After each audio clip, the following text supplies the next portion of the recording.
Hello, I'm Anvita. And hi, I'm Ishita. This year for our NHD project, The Birth of Artificial Intelligence and Influential Innovation, we chose to create a website. Our website features the birth of artificial intelligence and how that's a turning point. On our homepage, there's an image of the great computer, the ENIAC, which stands for Electronic Numerical Integrator and Computer, with famous pioneers like Glenn Beck and Betty Snyder in the back and foreground. Betty Snyder was one of the 6 programmers who programmed this huge computer. Without further ado, I'm going to hand it to Anvita, who's going to be talking about the history and background. Artificial intelligence has only been around for about 60 years, so let's start with the background. AI's purpose is to imitate the things a human brain is able to do. On the top of our page, we have a brief video created by the German company Platform Learning System, which translates to Learning Systems Platform. We chose to use this video because it explains the key points of AI in a short amount of time. The video has a timeline-like structure explaining the key points from each decade. For example, in the 1950s, the Dartmouth workshop took place. In the 1960s, the ELIZA robot was created, and in the 1990s, AI won its first chess match. Next, Ishita will talk about the thesis. So you're probably wondering, well, how is all this a turning point? Well, the discovery of AI was a large turning point in our world's history.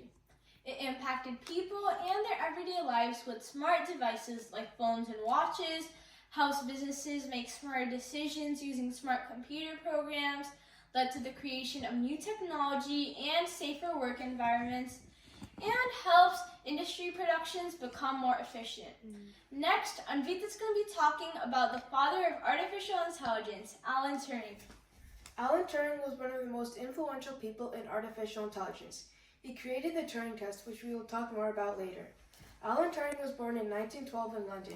A fun fact about him is that Alan Turing was a long-distance runner and just missed qualifying for the 1948 Olympics due to a leg injury that kept him from continuing. Next, we will talk about the Turing test and Dartmouth workshop. So the Turing test works like this. There's a human interrogator, the human responder, and the computer. The human interrogator has to ask them questions, and the computer has to try to convince the interrogator that the computer is human and that the human is AI, while the human has to try to do the opposite. This is how Alan Turing thought about artificial intelligence, and he explained this in this paper called Computing Machinery and Intelligence. In this paper, he asked the question, can machines think? Many people believe that the beginnings of artificial intelligence started here. Next, Ishita will talk about the Dartmouth workshop. So the Dartmouth workshop occurred in the summer of 1956 in Dartmouth College, New Hampshire, USA. During this time, researchers from the STEM field came together to discuss synthetic intelligence, which was the term used before the term AI had been coined. So some ideologies that they discussed in synthetic intelligence were natural language processing, machine learning, and problem solving. The initial conference was set up by John McCarthy, who at that time was a mathematics professor there, and this was a large turning point since it really jump-started work in this field. Next, we're going to be talking about the 1960s through the early 1990s. Since great computers like ELIZA and General Problem Solver, there was a huge drop in discoveries in the AI field. This was called the first AI winter, and it occurred during the summer. And it occurred during the time period between 1974 and 1980.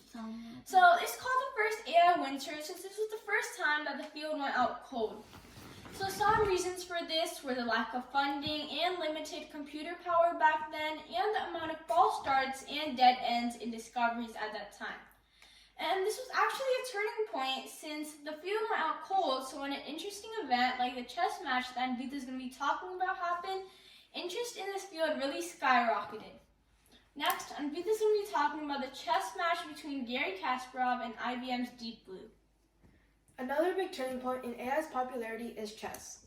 In 1996, Garry Kasparov and AI had a chess match. The AI ball was named Deep Blue and was created by IBM. Garry Kasparov won that match, but then the researchers and engineers at IBM improved the AI's decision making, and then Garry Kasparov and Deep Blue had a rematch in 1997. This time, Deep Blue won, and this shocked the world. Many people didn't believe that a computer could beat a human in such a difficult game. Next, Ishita will talk about the databases and computers in the early 21st century. In 2014, AlphaGo was created by Google. Go is this game that's much harder than chess, so naturally this computer is much better than IBM's Deep Blue. So interestingly, AlphaGo's algorithm works like this. It first watches other players play, and then in the end it plays the game itself. So with this, it can learn how to play almost any game. Later on, AlphaGo Zero was created by Google, and AlphaGo Zero beat AlphaGo 0 to 100. Another thing that we have thanks to the birth of AI are virtual assistants. As many of you might know, there's AI in your phones, and the most popular form are VAs or virtual assistants. Some examples of that are Apple Siri and Amazon's Alexa. So these computers work that they learn from user input and require a bit amount of data, but they really improve people's everyday lives. Next, let's move on to our conclusion. AI has improved people's everyday lives. AI has promoted a healthy lifestyle. For example, smartwatches use AI. Smartwatches give you a reminder if you've been stationary for a long period of time to get more physical exercise. AI has also contributed to convenience and security. Facial recognition softwares like Apple's Face ID enables users to unlock their phones just by using their face, utilizing artificial intelligence. This feature is an increasingly common approach to security in smartphones. Many smartphone companies use this because Face ID is much more secure than a 6-digit passcode. Artificial intelligence has also improved safer working conditions. For example, SpaceX uses AI in their satellites. The satellites use the AI to navigate through space safely without hitting any space debris. Artificial intelligence helps businesses make smarter decisions. An example of this is that AI can be used to fight and prevent fraud.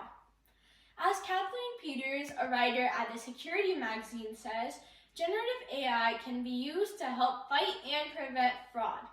How this works is that since so much stuff is online now, it can analyze data patterns and see where businesses can improve on and possible risk factors that they need to pay extra attention to.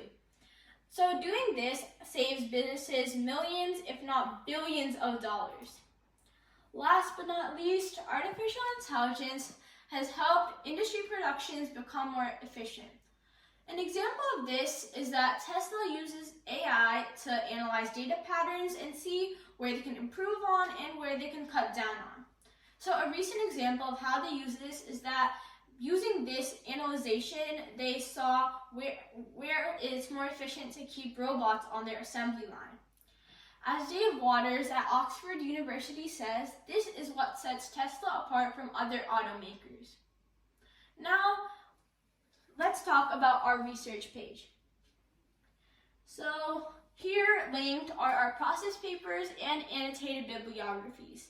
If you want to check that out, there are copies here. With that, thank you for your time. Are there any questions?